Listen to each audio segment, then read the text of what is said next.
Senior Day in Annapolis, and with Tulane coming to town, the Navy midshipmen are knocking on the door of history.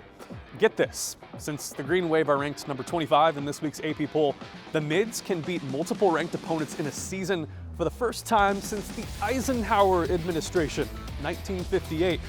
And with a win, Navy can get one step closer to playing Ike's alma mater in the AAC title game. I digress. Bottom line is, Navy has to win this game if they want to stay alive in the hunt for a spot in that championship game. They can't lose to Tulane. Navy has emphasized the running game. They kind of pounded that message into the sand against USF. They beat them 28-7, opened the game with 12 consecutive running plays. They're averaging 259.1 rush yards per game, and that's 5th best in the nation. Tulane ranks 10th in that regard. They have a powerhouse running back, Mekhi Hughes, averaging 120 per game.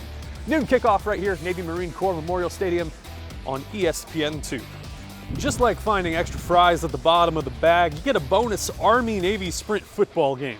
Seems to be a yearly occurrence. The Mids and Black Knights will kick off the CSFL championship game Saturday at 1. Army is hosting, and they're streaming it. Navy held on last year at West Point for a 28-23 win, though the Black Knights have claimed the star this year with a 17-3 win in Annapolis. Water polo dispatched of George Washington and Johns Hopkins this weekend, earning the 3 seed in next week's Mid-Atlantic Water Polo Conference Tournament. That's right here in Annapolis. Starting next Friday the 22nd at 3, the Mids will host all the teams in the tournament in Lejeune Hall. They face off against 6 seed Mount St. Mary's at 7:30. Men's and women's basketball earned home wins. The Gals took down Division III Bryn Athyn 103-45. They were set for a Tuesday morning tip-off at Iona. They're back home Thursday against Wagner. Junior guard Austin Benini for the men led the charge, a career-high 34 points and 17 of 17 free throws as the Mids beat Harvard in the Veterans Classic 85-80. As mentioned last week, they are home through Thanksgiving, including Tuesday night's tip-off against Rider. Mid-Atlantic Regionals around the corner for men's and women's cross country. The girls race at noon at Penn State. The men are an hour after. Aaron Lanzel's guys took first at the Patriot League Championship, and the women third. You know who's on fire? Squash.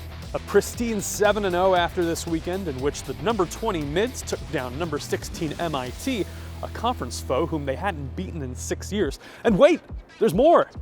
They're at Dickinson Wednesday, at number 3 Princeton Saturday, then home Sunday against number 22 St. Lawrence. Longtime friend of the program, Tyler Osborne and his Mids, celebrating the 76th anniversary of Navy Squash. If you're keeping score at home like a good viewer of this program should, you'd count 23 wins and just 3 losses for Navy last week.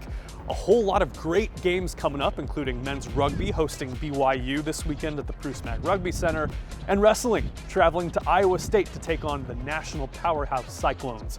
Those broadcast information and game times can be found at navysports.com.